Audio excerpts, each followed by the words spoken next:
Welcome to this particular class on linear congruences. So ನಿಮಗೆಲ್ಲ hopefully ನೆನಪಿದೆ ಅನ್ಕೊಳ್ತೇನೆ.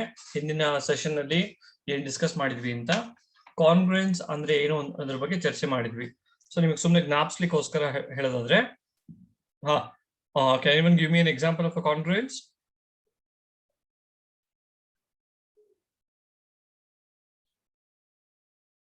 Yes. Can I say that 16 is congruent to 1 mod 5? Hold agata idu? Yes. Okay. Since 5 divides 16 minus 1. Alva?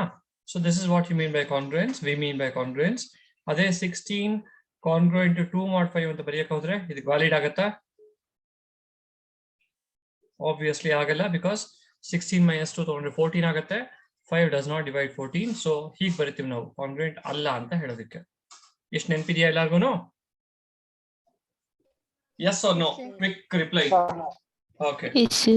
ಇಷ್ಟನ್ನ basics ಇಟ್ಕೊಂಡು ಇಷ್ಟೇ ನಮಗೆ subject ಬೇಕಾದ basics. Of course divisibility ಅಂದ್ರೆ ಏನು ಅನ್ನೋದೆಲ್ಲ ಗೊತ್ತಿದೆ ಅನ್ಕೊಳ್ತೀನಿ. ಇಷ್ಟು ನೆನ್ಪಿಟ್ಕೊಂಡು ಈಗ will start with linear congruence. So in linear congruence andre ಇಲ್ಲಿ ನೀವು ನೋಡೋದಕ್ಕೆ ಹೋದ್ರೆ a linear congruence is an expression of the form ax congruent to b mod n, where a, b and n are integers with at least one of a and b non-zero and n a positive integer. ಸಿಕ್ಕಾಪಟ್ಟೆ ಹೇಳ್ಬಿಟ್ಟಿದ್ದೀನಿ ಒಂದೇ sentence ನಲ್ಲಿ. ಒಂದ್ಸಲ ನಿಧಾನಕ್ಕೆ ಓದ್ಕೊಳ್ಳಿ, ಜೊತೆಗೆ ಇನ್ನೊಂದು sentence ನ ಸೇರಿಸ್ಬಿಡ್ತೀನಿ in the main time. ಒಂದ್ಸಲ ನೋಡ್ಕೊಳ್ಳಿ ಏನ್ ಹೇಳ್ತಿದ್ದೀನಿ ಅಂತ. ಅಲ್ಲಿ ನೋಡ್ಕೊಂಡ್ರೆ ಪ್ರಾಬ್ಲಿ ಅರ್ಥ ಆಗುತ್ತೆ ಅನ್ಕೊಳ್ತೀನಿ.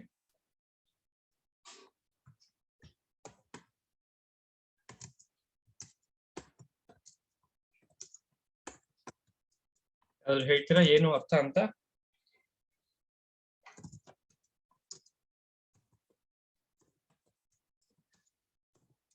S,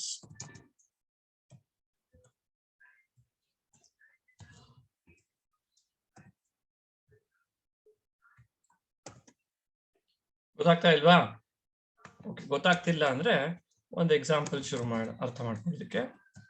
okay, so example, look at this.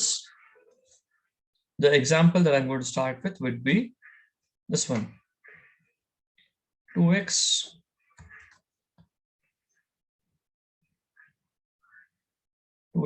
congruent to 1 mod 3. Now the question is this a linear congruence? Or why is this a linear congruence? ಹೇಳ್ತೀರಾ ಯಾರಾದ್ರೂ?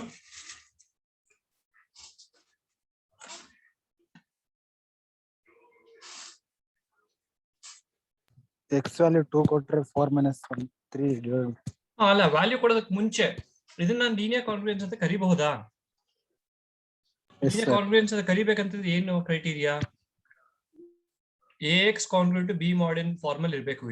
ಇದೆಯಾ ಫಾರ್ಮಲ್ಲಿ? ಸೊ a ಏನು, b ಏನು, n ಏನು?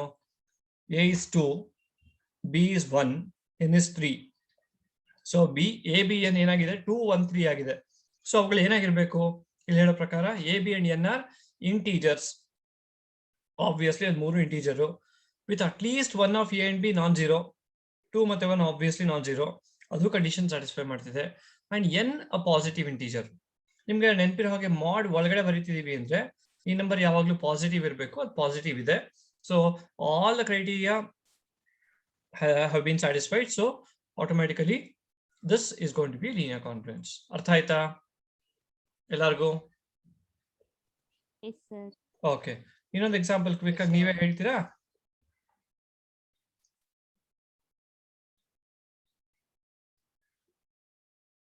ಅಟ್ಲೀಸ್ಟ್ ಫಿಲ್ ಮಾಡಿ. 5x congruent to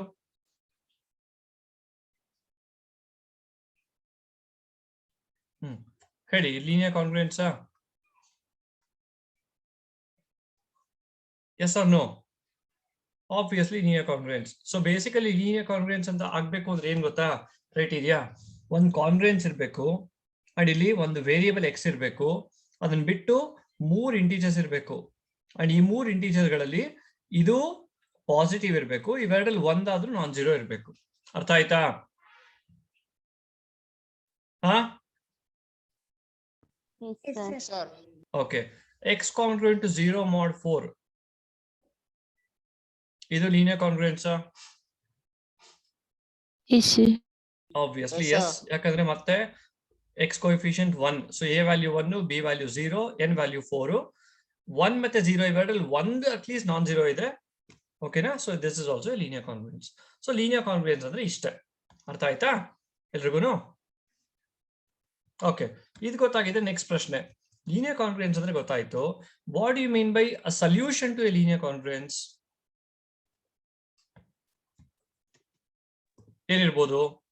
ಈಗ first example ತಗೋಣ. 2x congruent to 1 mod 3 ತಗೋಣ. ಇದ್ರಲ್ಲಿ ವೇರಿಯಬಲ್ ಯಾವುದು? X obviously variable. So what could be the meaning of a solution of this congruence? Solution to this congruence. ಯೋಚನೆ ಮಾಡಿ, ನೀವೇ ಹೇಳಿ ನೋಡೋಣ. 2 into x ಇದೆ. So x ಗೆ ವ್ಯಾಲ್ಯೂ ಕೊಡ್ತಾ ಹೋಗಿ. ಎಂತ ವ್ಯಾಲ್ಯೂ ಕೊಡಬೇಕು? ಎಂತ ವ್ಯಾಲ್ಯೂ ಕೊಟ್ರೆ ಈ ಕಾನ್ಗ್ರುಯೆನ್ಸ್ ಹೋಲ್ಡ್ ಆಗುತ್ತೋ ಅಂತ ವ್ಯಾಲ್ಯೂ ಕೊಡಬೇಕು. x equals 2 ಕೊಟ್ರೆ ಏನಾಗುತ್ತೆ? 2 into 2 ಏನು? 4. ಈಗ can I say that 4 is congruent to 1 mod 3? Yes, sir. Yes. So therefore, this is going to be a solution. Therefore, ಎಂತ ಹೇಳೋಣ? Thus, ಏನು x value ಏನು ಕೊಟ್ಟಿದ್ದೀನಿ ನಾನು? 2 ಅಲ್ವಾ? x equals to 2 is a solution to the linear congruence. ಆಯ್ತಾ? ಈಗ ಇದೇ ರೀತಿಯಲ್ಲಿ x equals 3 ಕೊಟ್ರೆ ಸೊಲ್ಯೂಷನ್ ಆಗತ್ತಾ?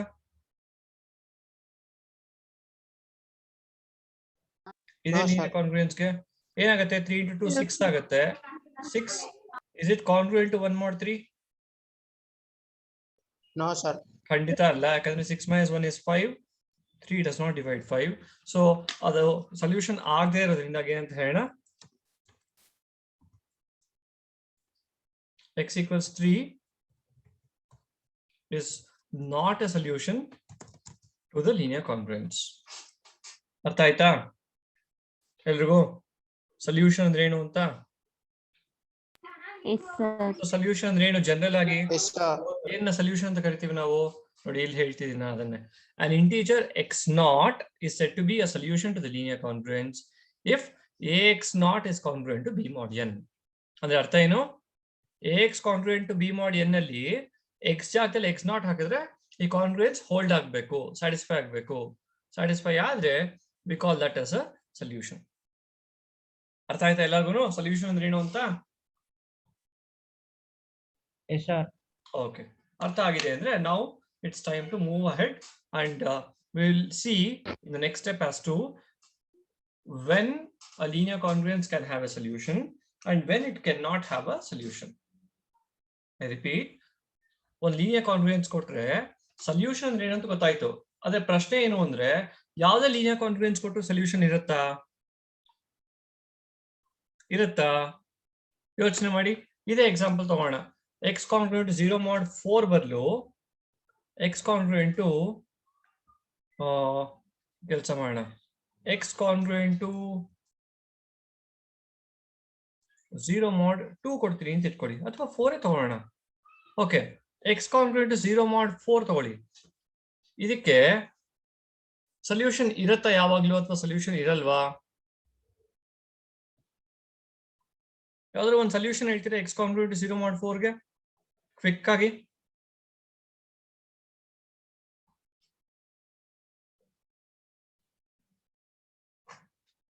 x equals to 4.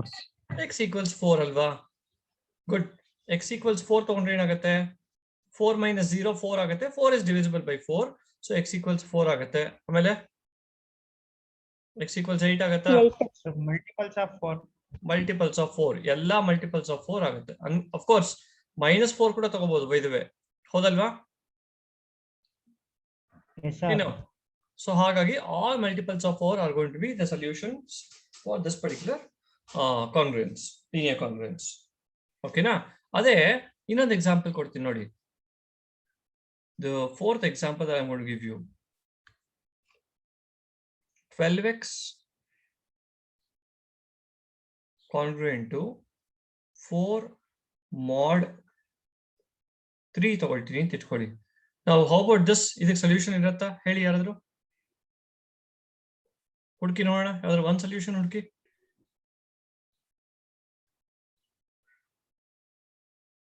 No. ಇರಲ್ವಾ? ಯಾಕಿರಲ್ಲ? ಹೇಗೆ ಗೊತ್ತು ಇರಲ್ಲ ಅಂತ? ನೋಡಿ, ಇದಕ್ಕೆ ನೀವು ಎಕ್ಸ್ ಗೆ ವ್ಯಾಲ್ಯೂಸ್ ಕೊಡ್ತಾ ಹೋಗಿ. ಎಕ್ಸ್ ಈಕ್ವಲ್ 0 ಕೊಟ್ರೆ ವರ್ಕ್ ಆಗತ್ತಾ? ಎಕ್ಸ್ ಈಕ್ವಲ್ 0 ಕೊಟ್ರೆ ಆಗಲ್ಲ, -4 ಬರುತ್ತೆ. ಎಕ್ಸ್ ಈಕ್ವಲ್ಸ್ 1 ಕೊಟ್ರೆ 12 - 4 8 ಆಗಲ್ಲ. ಎಕ್ಸ್ ಈಕ್ವಲ್ಸ್ 2 ಕೊಟ್ರೆ ಆಗತ್ತಾ? No, sir. ಆಗಲ್ಲ. ಸೊ ಹೀಗೆ ನೀವು ನೋಡ್ತಾ ಹೋದ್ರೆ ಯಾವ ಎಕ್ಸ್ ಕೊಟ್ಟರು ಕೂಡ there exists no integer which will satisfy this equation. ಹಾಗಾಗಿ this will not have a solution. ಅರ್ಥ ಆಯ್ತಾ? So what I'm trying to say is, if you are given a linear congruence, ಅದಕ್ಕೆ ಕೆಲವು ಸಲ ಸೊಲ್ಯೂಷನ್ ಇರುತ್ತೆ, ಇನ್ ಕೆಲವು ಸಲ ಸೊಲ್ಯೂಷನ್ ಇರಲ್ಲ. ಸೊ ಈಗ ನಾನು ಮುಂದಿನ ಪ್ರಶ್ನೆ ಫಸ್ಟ್ ಕೇಳ್ತೀನಿ. ಏನ್ ಪ್ರಶ್ನೆ? ಯಾವ್ದಾದ್ರು ಒಂದು ಲೀನಿಯರ್ ಕಾನ್ಗ್ರುಯೆನ್ಸ್ ಕೊಟ್ರೆ ಅದು ನೋಡ್ಬಿಟ್ಟು ಸೊ ಈ ಲೀನಿಯರ್ ಕಾನ್ಗ್ರುಯೆನ್ಸ್ ಹಾಗಾಗಿ ಇದಕ್ಕೆ ಸೊಲ್ಯೂಷನ್ ಇರಲ್ಲ ಅಂತ ಹೇಳಕ್ಕಾಗತ್ತೋ, ಅಥವಾ ಇನ್ಯಾವುದೋ ಲೀನಿಯರ್ ಕಾನ್ಗ್ರುಯೆನ್ಸ್ ನೋಡ್ಬಿಟ್ಟು ಈ ಲೀನಿಯರ್ ಕಾನ್ಗ್ರುಯೆನ್ಸ್ ಹಾಗಿದ್ರೆ ಇದಕ್ಕೆ ಸೊಲ್ಯೂಷನ್ ಇರಲ್ಲ ಅಂತಾನೋ ಹೇಳಿಕ್ ಸಾಧ್ಯನಾ ಅನ್ನೋದು ಪ್ರಶ್ನೆ ಆಗಿರುತ್ತೆ. ಅಂಡ್ ಆ ಪ್ರಶ್ನೆಗೆ ಉತ್ತರ ಈಗ ಒಂದು ಥಿಯರಮ್ ಮೂಲಕ ಇರುತ್ತೆ. ಸೊ ಏನ್ ಥಿಯರಮ್ ಹಾಗಿದ್ರೆ? ಏನ್ ಹೇಳ್ಬೇಕು theorem? What is the problem of consideration?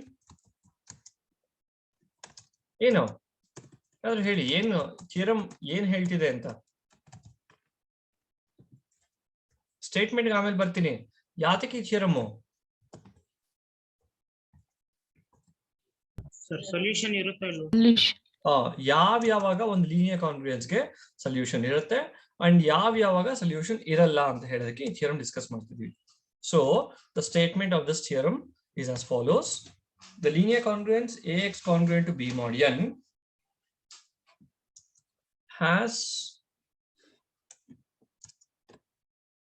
a solution if and only if, as always ನೋಡಿ, if and only if ಸಿಕ್ಬಿಡ್ತು, if and only if d divides b, where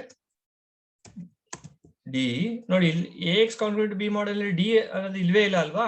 so D ಏನು ಅನ್ನೋದನ್ನ ಇವಾಗ ಹೇಳ್ತೀವಿ ನೋಡಿ ನಾವು. D is going to be the GCD of A and N. So ಏನ್ ಹೇಳ್ತಿದೆ theorem? In fact ಪೂರ್ತಿ ಥಿಯರಮ್ ಸ್ಟೇಟ್ಮೆಂಟ್ ಕೊಟ್ಟಿಲ್ಲ ನಾನು. ಫಸ್ಟ್ ಪಾರ್ಟ್ ಏನ್ ಹೇಳ್ತಿದೆ ಅಂದ್ರೆ, ಒಂದು ಲೀನಿಯರ್ ಕಾನ್ಗ್ರುಯೆನ್ಸ್ ಕೊಟ್ಟಾಗ ಅದಕ್ಕೆ ಯಾವಾಗ ಸೊಲ್ಯೂಷನ್ ಇರುತ್ತೆ ಅಂದ್ರೆ, ಡಿ ಅನ್ನೋದು ಬಿ ನ ಡಿವೈಡ್ ಮಾಡಿದ್ರೆ ಸೊಲ್ಯೂಷನ್ ಇರುತ್ತೆ, ಅಂಡ್ ಡಿವೈಡ್ ಮಾಡ್ಲಿಲ್ಲ ಅಂದ್ರೆ ಸೊಲ್ಯೂಷನ್ ಇರಲ್ಲ. ಯಾಕಂದ್ರೆ ಇಫ್ ಅಂಡ್ ಓನ್ಲಿ ಇಫ್ ಹೇಳ್ತೀವಿ ನಾವಿಲ್ಲಿ. ಓಕೆನಾ? ಸೊ ಈಗ ಡಿ ಏನು ಅಂತ ನೀವು ನೋಡೋದಕ್ಕೆ ಹೋದ್ರೆ, D is basically the GCD of A and N. So ಏನು ಈ ಥಿಯರಮ್ ಪ್ರಕಾರ ಅರ್ಥ? ax congruent to b mod n ಕೊಟ್ಟಿದಾರಾ? ಎ ಏನು, ಬಿ ಏನು, ಎನ್ ಏನು ಬರ್ದಿಟ್ಕೊಳ್ಳಿ. ಫಸ್ಟ್ ಬರ್ದಿಟ್ಕೊಂಡು ಪರ್ಟಿಕ್ಯುಲರ್ಲಿ ಎ ಮತ್ತೆ ಎನ್ ತಗೊಂಡು ಅವೆರಡರ GCD ಕಂಡಿಡಿರಿ. ಓಕೆನಾ? ಅವೆರಡು GCD ಕಂಡಿಡಿದಾದ್ಮೇಲೆ ಏನಾಗತ್ತೆ, ಅದನ್ನ ಡಿ ಅಂತ ಕರೆದ್ರೆ ಆ ಡಿ ವ್ಯಾಲ್ಯೂ ಬಿ ವ್ಯಾಲ್ಯೂನ ಡಿವೈಡ್ ಮಾಡಿದ್ರೆ ಆಗ ಸೊಲ್ಯೂಷನ್ ಇರುತ್ತೆ. D value B value divide ಮಾಡಲಿಲ್ಲ ಅಂದ್ರೆ ಸೊಲ್ಯೂಷನ್ ಇರೋದಿಲ್ಲ.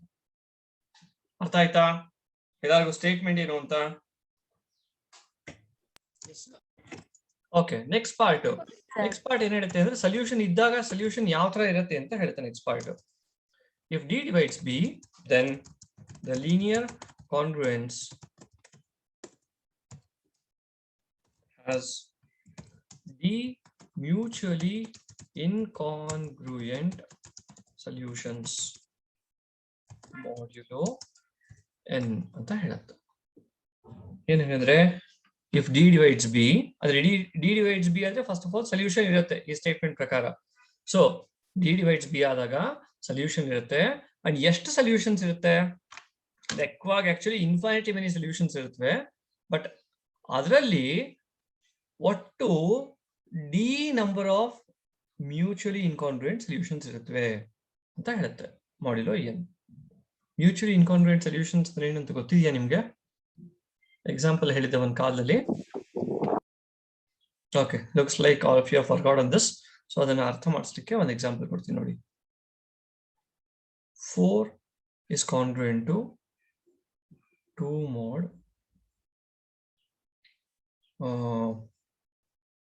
2.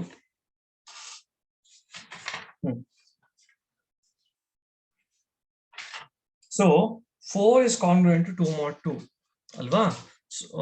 4 is congruent to 2 mod 2 andre ಇಲ್ಲಿ 2 ಬದಲು ನಾನು 1 ಅಂತ ಹಾಕಿದ್ರೆ ಈ ಕಾಂಗ್ರುಯೆನ್ಸ್ ಹೋಲ್ಡ್ ಆಗತ್ತಾ? No, sir. ಅಲ್ವಾ? So 4 and 1 are incongruent. ಈ ತರ ಆದಾಗ incongruent modulo 2. ಅರ್ಥ ಆಯ್ತಾ?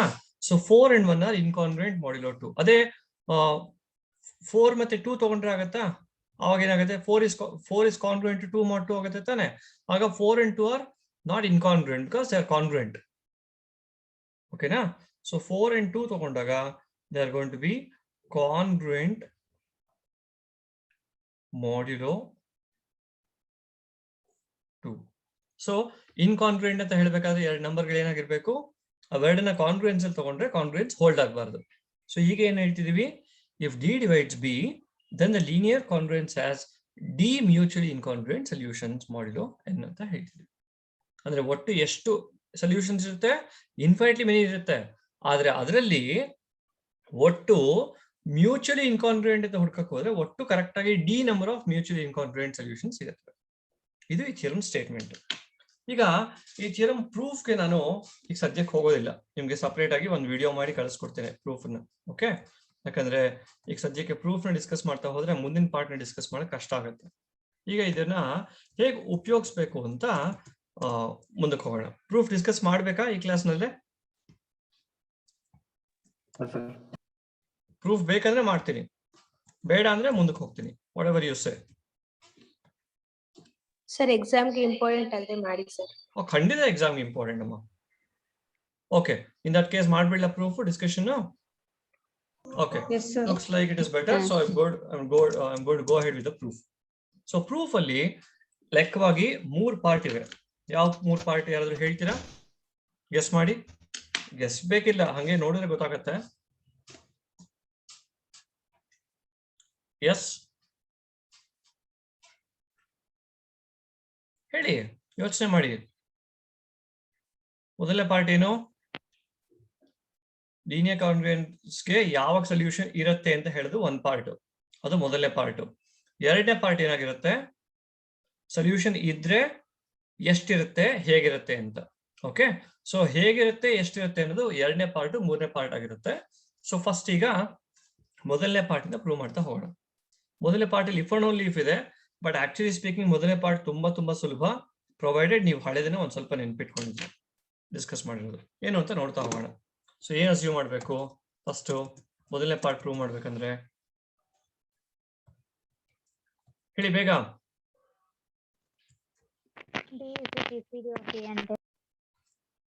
ಸಾರಿ, ಡಿ ಅಲ್ಲ, ಫಸ್ಟ್ ನಾವು okay D D okay correct, good. Let first ಅದನ್ನೇ ತಗೋಣ. D B the G C D of A and B. Good. ಆಮೇಲೆ suppose A and N. Oh, sorry, A and N, correct. A and N. Suppose that the linear congruence A x congruent B mod n has a solution ಅಂತ assume ಮಾಡೋಣ. So ಈ solution ಇದ್ರೆ ಏನಾಗಬೇಕು ಕೊನೆಗೆ ನಮ್ಗೆ ಯಾವುದೋ ಒಂದು ಹಂತದಲ್ಲಿ? ಹೇಳಿ, ಏನಾಗಬೇಕು? ಏನಾಗಬೇಕು? If and only if. If and only if ಇರುವಾಗ ಏನು ಹೇಳಿ, ಅಸ್ಯೂಮ್ ಮಾಡಿ ಏನ್ ಪ್ರೂವ್ ಮಾಡ್ಬೇಕು ಹೇಳಿ? ಇಫ್ ಅಂಡ್ ಓನ್ಲಿ ಇಫ್ ಮುಂಚೆ ಇರೋದನ್ನ ಅಸ್ಯೂಮ್ ಮಾಡಬೇಕು, ಅದಾದ್ಮೇಲೆ ಇದನ್ನ ಪ್ರೂವ್ ಮಾಡ್ಬೇಕು. ಸೊ ಏನ್ ಪ್ರೂವ್ ಮಾಡ್ಬೇಕು? D divides B. D divides B. Good. So A X congruent to B ಮಾಡಿ ಅಂತ ಅಸ್ಯೂಮ್ ಮಾಡಬೇಕು, ಕೊನೆಗೆ ಪ್ರೂವ್ ಮಾಡ್ಬೇಕಾದ್ರು ಡಿ ಡಿವೈಡ್ಸ್ ಬಿ ಅಂತ. ಓಕೆನಾ? ಹೇಳಿದಾಗೆ ಪ್ರೂಫ್ ಆಕ್ಚುಲಿ ತುಂಬಾ ಸುಲಭ ಇದೆ, ಗಮನ ಇಟ್ಟು ನೋಡ್ಕೊಳ್ಳಿ. ಸೊ ಸೊಲ್ಯೂಷನ್ ಇದೆ ಅಂದ್ರೆ ಅದನ್ನೇಂತ ಕರಿತೀವಪ್ಪ? ಒಂದು ಯಾವ್ದಾದ್ರು ಒಂದು ಪರ್ಟಿಕ್ಯುಲರ್ ಸೊಲ್ಯೂಷನ್ ತಗೋಣ. ಸೊ ಏನ್ ಮಾಡ್ತೀನಿ, ಸೇ ಎಕ್ಸ್ ನಾಟ್ ಅಂತ ಕರ್ಕೊಳ್ತೀನಿ ಆ ಸೊಲ್ಯೂಷನ್ ಅನ್ನು. ಓಕೆ, ಸೊ ಹೇಳಿ, ಸೊಲ್ಯೂಷನ್ ಇದ್ರೆ ಏನು? ಸೊಲ್ಯೂಷನ್ ಅಂದ್ರೆ ಅರ್ಥ ನಮ್ಮ ಡೆಫಿನಿಷನ್ ಪ್ರಕಾರ ಎ ಹೇಳಿ. X not congruent to B. Very good. ಅಂದ್ರೆ ಅದು ಈ ಕಾನ್ಗ್ರುಯೆನ್ಸ್ ಅನ್ನು ಸ್ಯಾಟಿಸ್ಫೈ ಮಾಡಬೇಕು. AX naught should be congruent to B mod n ಆಗಬೇಕು ಅಲ್ವಾ? ಈಗ AX naught congruent to B mod n ಆಗದು ಅಂದ್ರೆ ಅರ್ಥ ಏನು? ಡಿವಿಸಿಬಿಲಿಟಿ ಪ್ರಕಾರ ಹೇಳಿ. N divides AX not minus B. Very good. n divides AX naught minus B ಆಗಬೇಕು. ಈಗ ಡಿವಿಸಿಬಿಲಿಟಿ ಅಂದ್ರೆ ಏನು? For example A divides B ಅಂತ ಯಾವಾಗ ಬರಿತೀವಿ ನಾವು? B equals AQ. B equals A into Q ಅಂತ ಬರೀತಿದ್ವಿ ಅಲ್ವಾ? ನೆನಪಿದ್ಯಾ? ರಿಮೈಂಡರ್ 0 ಆಗ್ಬೇಕು ಬೇಸಿಕಲಿ ಅಲ್ವಾ? ಸೊ ಆ ಲೆಕ್ಕದಲ್ಲಿ ಏನಾಗ್ಬೇಕು? ಇದರ ಪ್ರಕಾರ n divides AX naught minus B ಆಗ್ಬೇಕಾದ್ರೆ ಏನಾಗ್ಬೇಕು ಹೇಳಿ? AX naught minus B is equal to NQ. AX naught minus B should be equal to NQ ಆಗ್ಬೇಕಲ್ವಾ? So AX naught minus B should be equal to N into Q for some integer Q. Okay, ಈಗ look at this. ಇದನ್ನ ನಾನು ನಮ್ಗೆ ಗೊತ್ತಿರೋ ಭಾಷೆಯಲ್ಲಿ ಬರಿತೀನಿ. ಎಲ್ರಿಗೂ ಮರ್ತೋಗಿರ್ಬೋದು ಈ ಭಾಷೆ, ನೋಡೋಣ. AX not minus N into Q equal to B ಅಂತ ಬರಿತೀನಿ. ಮ್ಯಾಥಮೆಟಿಕಲಿ ಇದು ಬರಿಬೋದಲ್ವಾ? NQ ಈ ಕಡೆ ತಗೊಂಡಿದ್ದೀನಿ, B ನ ಆ ಕಡೆ ತಗೊಂಡಿದ್ದೀನಿ. ಓಕೆನಾ?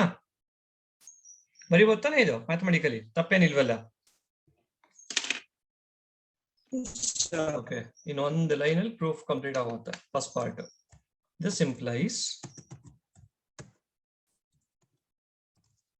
X naught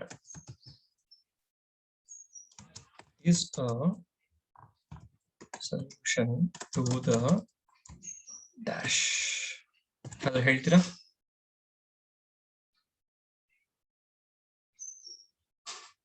Linear Diophantine. Very good. ಏನು? Linear solution to the linear Diophantine equation. ಯಾವ equation? AX minus NY equal to B. ಹೇಳ್ಬೋದಾ ಹಾಗೆ? ನೆನಪಿದ್ಯಾ linear Diophantine equation? AX plus BY equals C ಬರೀತಿದ್ವಲ್ಲ?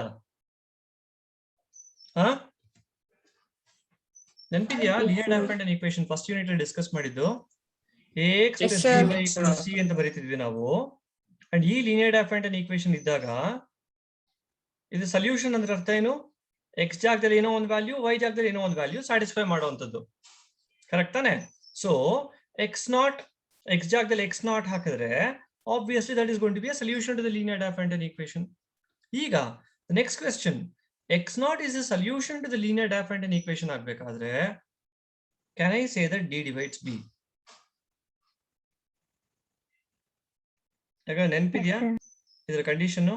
ಯಾವಾಗ ಸೊಲ್ಯೂಷನ್ ಇರುತ್ತೆ ಲೀನಿಯರ್ ಡೈಫ್ಯಾಂಟೈನ್ ಈಕ್ವೇಶನ್ಗೆ? When D divides C ಅಲ್ವಾ? Where D ಏನು?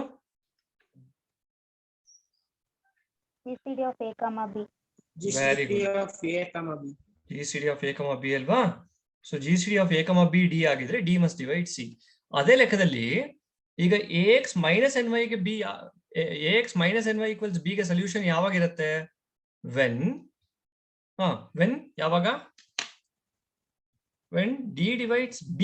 ಯಾಕೆ B ಇಲ್ಲಿ? Because right hand side C ಜಾಗದಲ್ಲಿ B ಇದೆ ಅಲ್ವಾ? So D divides B where D ಏನಾಗಿರ್ಬೇಕು? GCD of ಹೇಳಿ? A comma minus N ಆಗಿರ್ಬೇಕು ಲೆಕ್ಕವಾಗಿ. But we know that GCD of A comma N is nothing but A comma minus N itself. So automatically I can say this. ಅರ್ಥ ಆಯ್ತಾ? Yes, sir. ಇದು ಒಂದ್ ರೀತಿ proof. Now the question is, ಇದರ converse part ನ prove ಮಾಡೋದು ಹೇಗೆ? Converse ಅಂದ್ರೆ ಏನಪ್ಪ? ಕಾನ್ವರ್ಸ್ ಏನು ಅಸ್ಯೂಮ್ ಮಾಡ್ಬೇಕು?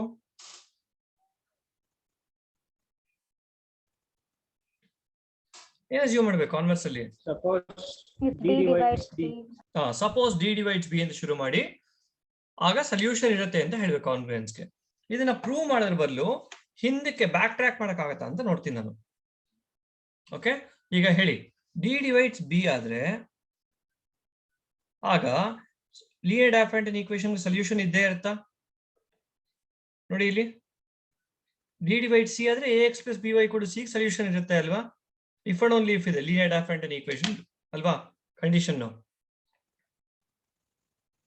ಹಲೋ, ಓಕೆ, ಒಂದು ಕೆಲಸ ಮಾಡ್ತೀನಿ, ಒಂಚೂರು ಹಿಂದಕ್ಕೆ ಕರ್ಕೊಂಡು ಹೋಗ್ತೀನಿ, ನಿಮ್ಮನ್ನ ಕರ್ಕೊಂಡು ಹೋಗಿ ಆ ಪಾರ್ಟನ್ನ ಪ್ರೂಫ್ ತೋರಿಸ್ತೀನಿ. ಮರ್ತು ಹೋಗಿದ್ದೀರಾ ಎಲ್ಲರೂ ಅನ್ಸುತ್ತೆ ಲೀನಿಯರ್ ಡಿಫರೆಂಟ್ ಈಕ್ವೇಶನ್.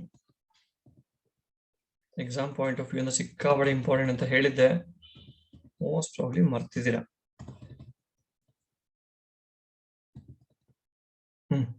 ಒಂಚೂರು ಹಿಂದಕ್ಕೆ ಹೋಗಿದ್ದೀನಿ, ಚೂರಲ್ಲ ತುಂಬಾನೇ ಹಿಂದಕ್ಕೆ ಹೋಗಿದ್ದೀನಿ.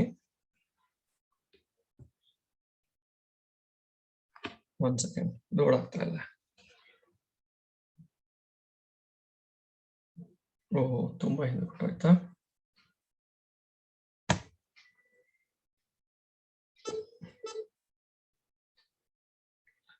ಓಕೆ, ಫೈನಲಿ ವಾಪಸ್ ಬಂತು ಸರಿಯಾದ ಜಾಗಕ್ಕೆ.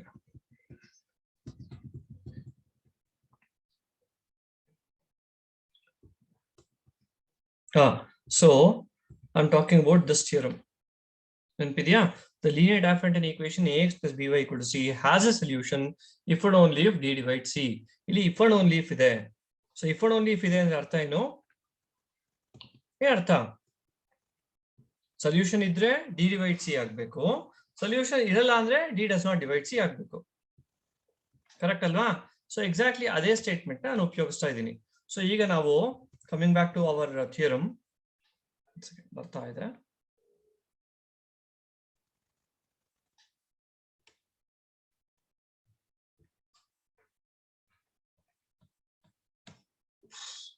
ವೆರಿ ಸಾರಿ, ನನ್ನ ಸಿಸ್ಟಮ್ ತುಂಬಾ ಸ್ಲೋ ಇದೆ.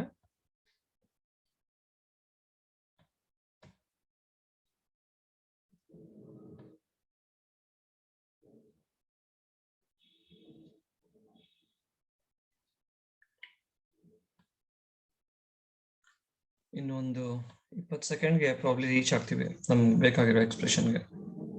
I am very sorry for getting late with this. Almost ಬಂದ್ವಿ. Okay, finally we are almost there. So ನಾವಿಲ್ಲಿ ಡಿ ಡಿವೈಡ್ ಸಿ ಆಗಿದ ತಕ್ಷಣನೇ, ಡಿ ಡಿವೈಡ್ಸ್ ಬಿ ಆಗಿದ ತಕ್ಷಣನೇ ಈ ax minus n y equals b ಗೆ ಸೊಲ್ಯೂಷನ್ ಇರುತ್ತೆ ಅಂತ ನಾವು ಹೇಳ್ಬೋದು. ಕರೆಕ್ಟ್ ಅಲ್ವಾ? ಸರಿನಾ? ಹಿಂದಕ್ಕೆ ಹೋಗ್ಬೋದಲ್ವಾ ಈ ಸ್ಟೆಪ್? ಈಗ ನೆಕ್ಸ್ಟ್ ಕ್ವೆಶ್ಚನ್, ಈ ಸ್ಟೆಪ್ ಇಂದ ಈ ಸ್ಟೆಪ್ ಬರ್ಬೋದಾ? ಎಕ್ಸ್ ನಾಟ್ ಇಸ್ ಸೊಲ್ಯೂಷನ್ ಆದ್ರೆ ಇದು ಈಕ್ವೇಶನ್ ಸ್ಯಾಟಿಸ್ಫೈ ಮಾಡ್ಬೇಕಲ್ವಾ? ಬರುತ್ತಲ್ವಾ? ಓಕೆ, ಈಗ ax not minus n q equals b ಆಗಿದೆ ಅಂದ್ರೆ ಅದನ್ನ ಬಿ ನ ಈ ಕಡೆ ತಗೊಂಡು ಎನ್ ಕ್ಯೂ ನ ಆ ಕಡೆ ತಗೊಂಡು ಬರೀಬಹುದು, ಅದೇನ್ ದೊಡ್ಡ ವಿಷಯ ಅಲ್ಲ. ಅಂಡ್ ಇದನ್ನ ಹೀಗೆ ಬರ್ದಿದ್ದೀನಿ ಅಂದ್ರೆ can I say that n divides ax not minus b? ನೋಡಿ, ax not minus b equals n q ಆದ್ರೆ ಬರೀಬಹುದಲ್ವಾ ಹೀಗೆ, n divides ax minus b ಅಂತ. And n divides ax minus b ಆದ್ರೆ ax not minus b ಸಾರಿ ಆದ್ರೆ ax not is congruent to b mod n ಅಂತ ಬರೀಬಹುದು. and ax not equal to b congruent to b mod n ಅಂದ್ರೆ x not is a solution ಅಂತ ಹೇಳ್ಬೋದು. So automatically back tracking ಆಗುತ್ತೆ. So we see that the linear congruence has a solution if and only if d divides b. So if and only if ಕೂಡ ಇಲ್ಲೇ proof complete ಆಗುತ್ತೆ. ಅರ್ಥ ಆಯ್ತಾ ಎಲ್ಲರಿಗೂ? ಎಲ್ರಿಗೂ ಅರ್ಥ ಆಗಿದ್ಯಾ? ಓಕೆ, ಅರ್ಥ ಆಗಿದೆ ಅಂದ್ರೆ ಈಗ ಇಲ್ಲಿಗೆ ಈ ವಿಡಿಯೋ ಈ ಡಿಸ್ಕಷನ್ ಸ್ಟಾಪ್ ಮಾಡ್ತೀನಿ ಒಂದು ನಿಮಿಷ, ಯಾಕಂದ್ರೆ ರೆಕಾರ್ಡಿಂಗ್ ಪ್ರಾಬ್ಲಮ್ ಆಗುತ್ತೆ. ಸೊ ಸ್ಟಾಪ್ ಮಾಡಿ ಮತ್ತೆ ಮೀಟಿಂಗ್ ತಕ್ಷಣ ಶುರು ಮಾಡ್ತೀನಿ. I want you all to join the meeting again and will continue with the second part of the proof. ಓಕೆನಾ? Yes, sir. Okay. Rejoin soon. I'm going to continue with the discussion straight away.